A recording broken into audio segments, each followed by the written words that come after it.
In our previous video, our friend Mr. Mouse had found a shiny $1 coin, and he knew that this gives him access to a world of goods and services. So in that video, we asked ourselves what goods and services are. Well, this time round we'd like to ask ourselves a different question. What does Mr. Mouse decide to actually choose? What does he decide to buy? Faced between the choice of an apple, a cheese slice, a washing machine, and a haircut, what will Mr. Mouse choose? Why does he do so? And how can we understand that choice? So let's go. Here is our friend, Mr. Mouse. As we were saying, he's having a think about the different things that he could turn around and buy. Now, when we've talked about an apple, a cheese slice, a haircut, and a washing machine, we've been talking about a series of things that Mr. Mouse values. We said that these items sparked joy in Mr. Mouse, but terms like joy and happiness can be a bit misleading, as sometimes what an item is doing is meeting a need. For example, an apple you eat in order to not die might not bring you lots of happiness and joy, but it does meet a very specific and important use for the individual. So we're thinking about that use. In this way, we'll often talk about items as having a specific use and providing utility. Specifically, we will say that consuming the given item will satisfy a preference for that item for the individual. Another reason why we describe things in terms of preferences rather than bubbles of joy and happiness is because a preference for something does not presuppose that it must translate into happiness or pleasure. It is fulfilling a use that Mr. Mouse needs or wants to fulfill and is based on his expectation of it. Great! So apples, cheese, haircuts, a washing machine all satisfy preferences held by Mr. Mouse, which implies that there is a benefit associated with Mr. Mouse getting hold of these items and consuming them. Given there's a benefit for each of these, Mr. Mouse will just go wild if they were all available. He'll feast, he'll make himself look sharp, and he'll make all his clothes pop. But this depends on Mr. Mouse actually having ownership of all of these items. We have noted that Mr. Mouse would like them, but what we haven't noted is what he may have to sacrifice in order to get them. The sacrifice involved with buying a bundle of goods and services is often termed the opportunity cost. Let's think about where all this comes from.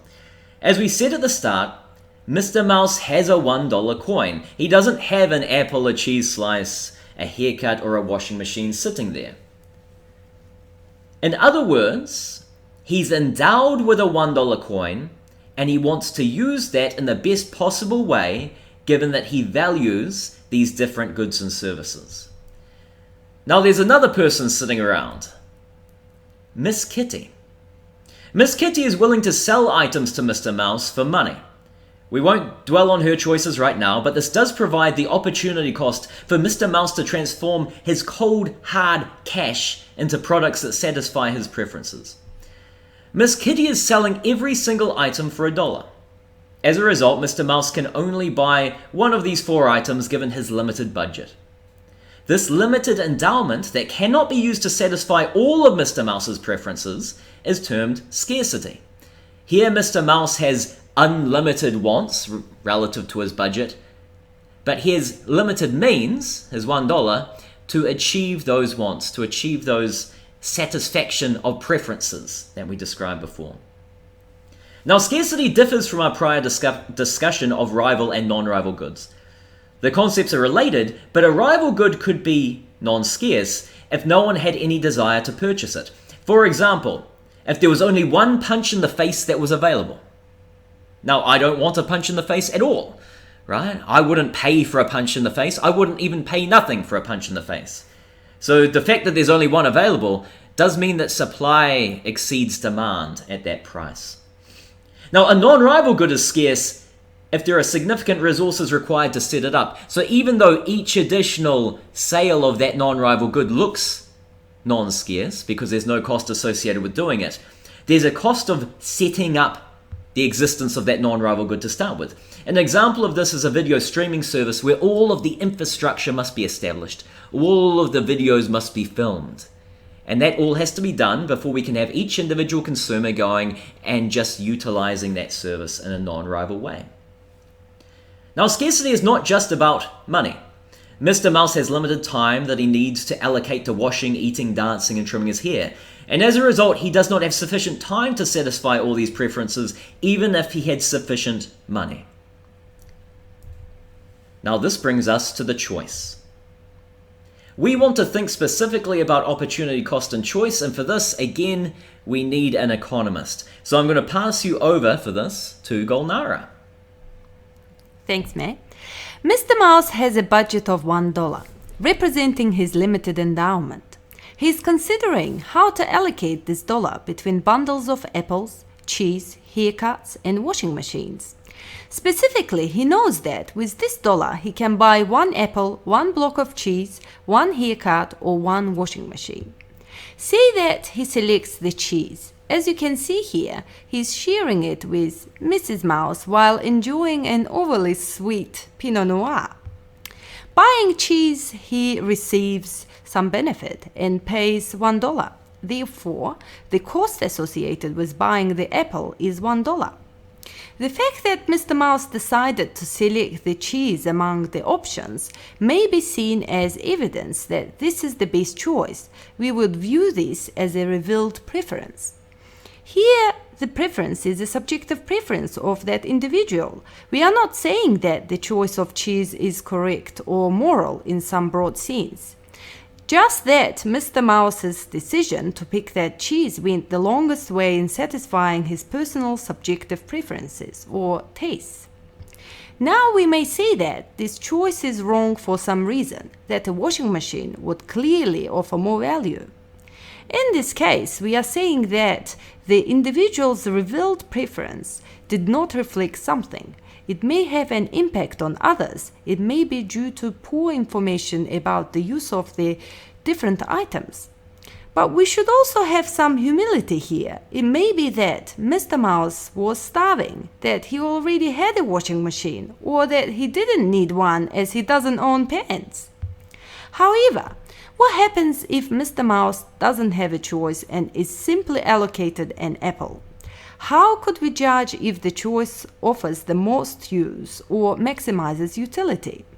Well, we would compare the net benefit of the apple to the net benefit of the next best alternative. This next best alternative is what we term the opportunity cost. Another way of understanding this is that the use value of the dollar is what else it could have been used for in the absence of purchasing the apple. So the cost is really $1, as some number associated with money is quite meaningless. It is what else the dollar could have been used for. When we view the choice of an individual as selecting what is personally the best option among alternatives, then we are saying that we have a rational consumer. When they are unable to do so, we have different forms of what we might view as irrationality, but we want to be clear with what we mean. Was Mr. Mouse's perception of the benefits wrong? Was Mr. Mouse working on incomplete information? Was Mr. Mouse relying on a heuristic because there were too many options? Or did he just decide to roll a dice to pick what they wanted? In all of these cases, we would say that Mr. Mouse follows a choice rule, and we can use an understanding of scarcity, opportunity cost, and net benefit to define all sorts of different rules, where the choice set that is available to Mr. Mouse translates into specific choices by him.